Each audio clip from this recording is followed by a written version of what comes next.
అందరికీ నమస్కారం.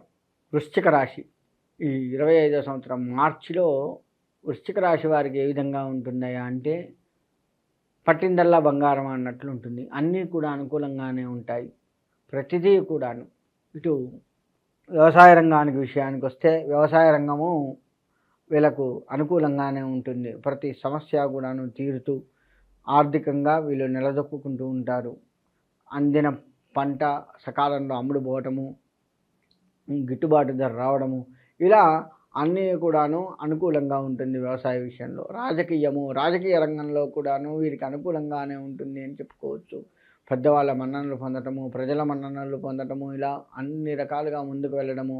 మీ నియోజకవర్గం కావచ్చు, ఏదైనా కావచ్చు, ఆ యొక్క గ్రామంలో కావచ్చు, నియోజకవర్గంలో కావచ్చు, ఎక్కడైనా మిమ్మల్ని ఒక దేవుళ్ళలాగా చూసి చక్కగా ఉండేలా రాజకీయ రంగం ఉంటుంది. ఇక విద్యార్థులకు కూడా అనుకూలమైనటువంటి వాతావరణమే కనపడుతుంది. కాకపోతే చదువుకోవాలి, గట్టిగా చదువుకోండి, తద్వారా మంచి మార్కులు సాధిస్తారు.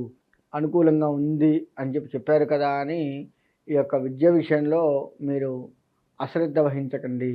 కష్టే ఫలి అన్నట్లుగా చదువుకోండి. మీరు ఎంత కష్టపడి చదివితే అంత ఎక్కువ మార్కులతో మీరు అనుకున్న స్థాయి కంటే ఎక్కువ చదువుకోవడం వల్ల ఒక స్థాయి ఎక్కువగా వెళ్తారు, ఒక మెట్టు ఎక్కువ ఉంటారు.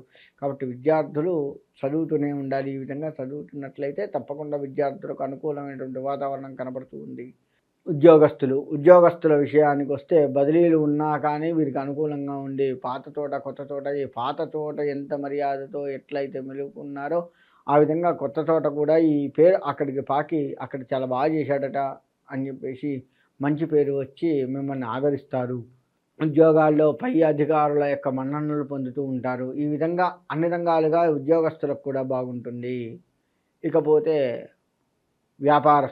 వ్యాపారంలో కూడా మీరు అనుకున్న వ్యాపారం ఏదైతే ఉందో దాన్ని సజావుగా సాగించుకుంటూ ఉంటారు. వ్యాపారంలో మీకు అనుకున్న లాభాన్ని చేకూర్చుకుంటూ ఉంటారు. అన్ని రంగాలుగా బాగుంటుంది. కాబట్టి వ్యాపారస్తులు ఎక్కడా కూడా ఆందోళన చెందే పని లేదు. ఇక వృత్తి విషయానికి వస్తే, చేతి వృత్తుల వారు కావచ్చు, ఏ వృత్తి చేస్తున్నటువంటి వారైనా అనుకూలమైనటువంటి కనపడుతూ ఉంది. కాబట్టి ఈ అనుకూలమైన వాతావరణాన్ని మీరు చాలా జాగ్రత్త వహించి ఆ వృత్తుల్లో మెలకువతో ఇంకా మంచి లాభాన్ని చవిచూసుకునేలా మీరు ముందుకు సాగాలి. ఆ విధంగా సాగినట్లయితే ఇంకా బాగుంటుంది. ముఖ్యంగా చేపలు పట్టేటువంటి వారు ఎవరైతే ఉన్నారో మత్స్యకారులు, వారికి అనుకూలమైన కాలమే చెప్పవచ్చు. కాకపోతే ఈ చేపలు పట్టేటువంటి వృత్తి వారికి చేపలు కొన్ని రోగమైనటువంటి క్రిముల్ని తినడము, రోగానికి సంబంధించినటువంటి వాటిని భుజించడం వల్ల చేపలు కొంత అనారోగ్యానికి గురయ్యే అవకాశం ఉంటుంది.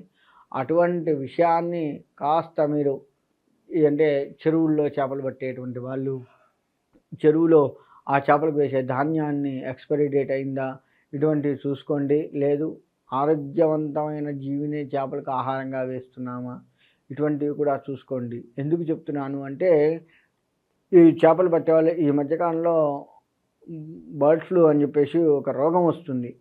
అది కోళ్ళకు బాగా వస్తుంది. ఈ కోళ్ళు వ్యాపారం చేసుకునే వాళ్ళకి మాత్రం పూర్తి స్థాయి నష్టమే కనబడుతుంది. ఎవరో ఒకళ్ళకిద్దరికి తప్ప ఎక్కువ శాతం నష్టం కనబడుతుంది. దాన్ని ఆహారంగా వేస్తున్నారు.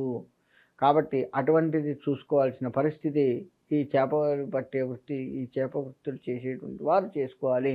ఇక సముద్రాల్లో అక్కడిక్కడ చేసేటువంటి వారికి కాస్త మంచిగా ఉంటుందనే చెప్పుకోవచ్చు. కాకపోతే జాగ్రత్త వహించండి. అలా జాగ్రత్త వహిస్తూ సముద్రాల్లోకి వెళ్ళండి. చేపలు పట్టేటువంటి వారు ఎవరైతే ఉన్నారో దాన్నే వృత్తిగా ఎవరైతే స్వీకరిస్తూ ఉన్నారో వారు కాస్త సముద్రాల దగ్గర, నదుల దగ్గర వెళ్ళేటప్పుడు కాస్త జాగ్రత్త వహిస్తూ కనుక వెళ్ళినట్లయితే వారికి కూడా అనుకూలంగానే ఉంది. అందులో ఎటువంటి సందేహం లేదు. ఇక ఈ వృత్తి వారు ఇళ్లలో శుభకార్యాలు చేస్తూ ఉంటారు. శుభకార్యాలకు హాజరవుతూ ఉంటారు. చక్కగా ఉంటుంది.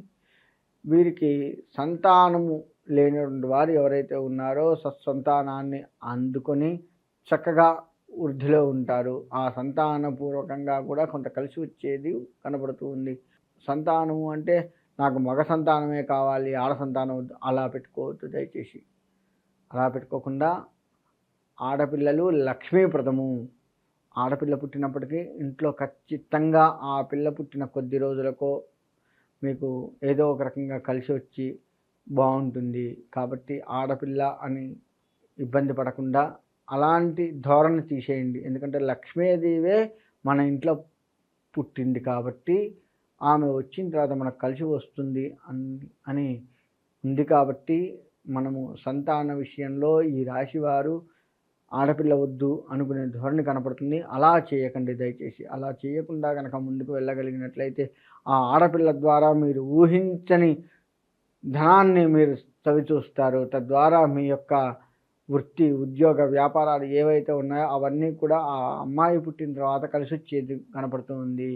అంటే పుట్టంగానే కాదు, కొంత అమ్మాయి పెరిగి పెద్దదవుతున్న కొద్దీ మీలో అనేక రకాల మార్పులు కనపడుతూ మీ యొక్క ఎదుగుదలకు చిహ్నంగా కనపడుతూ ఉంది. కాబట్టి ఈ యొక్క రాశి వారు సంతాన విషయంలో ఆందోళన చెందకుండా చక్కగా చక్కటి సంతానం, అటు అమ్మాయి అయినా అబ్బాయి అయినా ఎవరైనా సరే వారు పుట్టిన దగ్గర నుంచి వారికి కలిసి వచ్చేది కనపడుతూ ఉంది. కాబట్టి ఆ సంతానాన్ని చక్కగా ఆస్వాదించండి, వారితో ఎంజాయ్ చేయండి. ఆ పిల్లలతోటి తప్పకుండా బాగుంటుంది. ఈ రాశి వారికి ఇంకోటి ఏందయ్యా అంటే అనారోగ్య స్థితిలో ఉన్నటువంటి తల్లిదండ్రులు ఎవరైతే ఉన్నారో అంటే మన తల్లిదండ్రులు ఇప్పుడు వాళ్ళు కొంత అనారోగ్యంగా ఉన్నారు, మనకు పిల్లలు పుట్టంగానే మనవళ్ళు కదా మనవరాళ్ళు కదా అని చెప్పేసి వారి అనారోగ్యాన్ని కూడా దాటుకుని ఆరోగ్యవంతులు అయ్యేది కనపడుతుంది. ఇదొకటి ఈ రాశి వారికి ప్లస్ పాయింట్గా కనపడుతుంది. అంటే వారి ఆ సంతోషం, నాకు మనవరాలు పుట్టింది, మనవడు పుట్టాడు అన్న సంతోషం ఏదైతే ఉందో ఆ సంతోషము వీరి ఆయుష్ని, ఆరోగ్యాన్ని పెంచుతుంది. కాబట్టి ఈ రాశి వారికి అదొకటి శుభదాయకంగా కనపడుతుంది. గృహ నిర్మాణాలు చేపడుతూ ఉంటారు. ఈ విధంగా అంతా అనుకూలమైనటువంటి వాతావరణం కనపడుతుంది. నరదృష్టి తగులుతుంది, దాన్ని జాగ్రత్త వహించి మెలకు వహించుకోండి. తద్వారా మీకు మంచి జరిగే అవకాశం కనపడుతుంది. ఈశ్వరారాధన బాగా చేసుకోండి. పరమేశ్వరుడు యొక్క ఆరాధన చేయడం వల్ల ఇంకా మంచి జరిగే అవకాశం ఉంది. కాబట్టి ఆ విధంగా అందరూ ఉండి ఆ ఈశ్వరుడి యొక్క సంపూర్ణ అనుగ్రహాన్ని మీరు పొంది సుఖంగా ఉండాలి అని కోరుకుంటూ సెలవు తీసుకుంటున్నాను.